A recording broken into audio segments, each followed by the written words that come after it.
कि तहरा मोहब्बत में जिंदगी खराब हो गई, तहरा मोहब्बत में जिंदगी खराब हो गई। ए दिल जब से तोड़ा तू हमरा के छोड़ा तू, दिल जब से तोड़ा तू हमरा के छोड़ा तू, समझिया शराब हो गई। अरे खइले बानी भूखाई लईखी, तोहरे भरोसे आई लईखी, हेने सुन तोरा से प्यार करो। आज गोलू राजा के देख के मुंह घुमावत रू, तो हम तहार रूप देखे खातिर खखाई लईखी। गोलू राजा के धोखा देवे मार के मुंह आते। अरे तहरा मोहब्बत में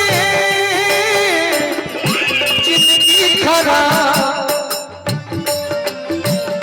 तहरा मोहब्बत में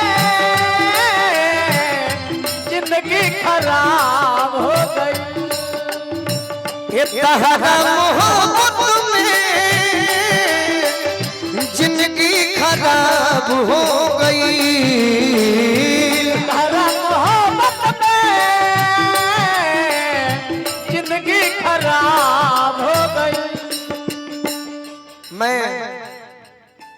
मैं हिंदी फिल्म बहुत कम देखा हूँ।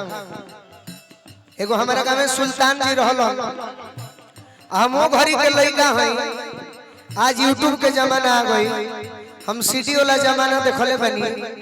जब घर के गरीब लड़का 5 रुपया पर भाड़ा पर सीडी ले आवस और लगा के देखो अजय देवगन के फिल्म, माधुरी दीक्षित के फिल्म।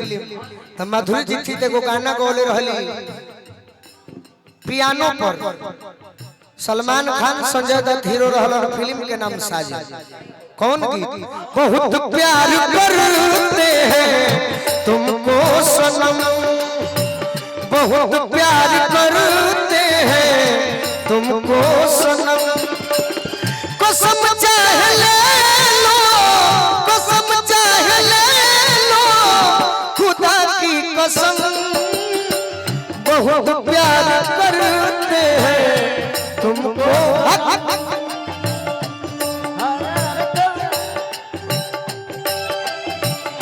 जिंदगी खराब हो गई, बहुत मोहब्बत में जिंदगी खराब हो गई। तोहरे चक्कर में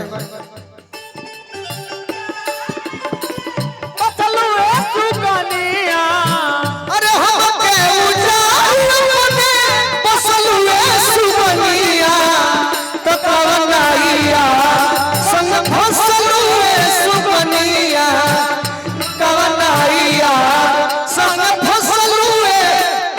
तहरा मोहब्बत में जिंदगी खराब हो गई,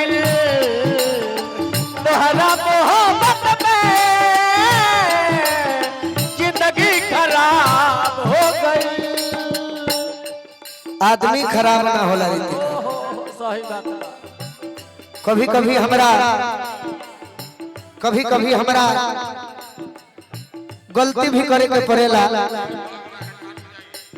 हाँ हाँ जी जी, अध्यक्ष जी ऐसा आदमी देखनी जेकरा 1 रुपया खर्चा नहीं के, बाकी भीड़ के बड़ी चिंता बा। याद में जब जब खोइला तन्हा तड़प के रोइला, बोलला बेकरारी तो दारू पी के सोइला, बेकरारी तो दारू पी के सोइला। का करबो हमें एक्टिंग करे के सिखाइए कहते बुरी तिका।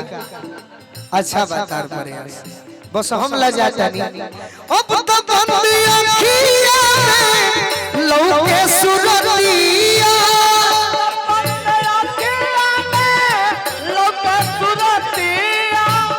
जख्मी भैया एगो माला दी, मनोज शर्मा जी बड़े भैया है कार्यक्रम में भाग ले ले बानी। सुधीर शर्मा जी, विकास शर्मा जी, मनोज शर्मा जी, जितेंद्र शर्मा जी, यहाँ समय हमारा द्वार पर जगनारायण शर्मा जी कि गोलू बाबू एगो प्रोग्राम चाहिए, हम कहीं चली रहा प्रोग्राम होई। मनोज शर्मा जी रौरा अपना हाथे दी माला पहना के। जख्मी जितेंद्र जी जेकर गीत हम सैकड़ों गीत गौले बनी, जख्मी जितेंद्र भैया को ताली बजा के आशीर्वाद भी दे दी।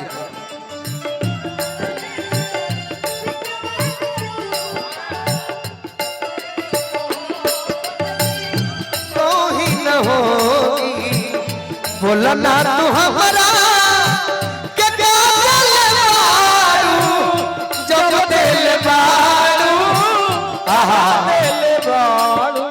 अब कुछ के चाहवा जिए के दोसर रहनवा कोई गलम बोलू राजा के तनिको घर परवानवा का कही जब हम जीते करके हिसकी बले नशा में हिसाब हो गई कि तहरा मोहब्बत में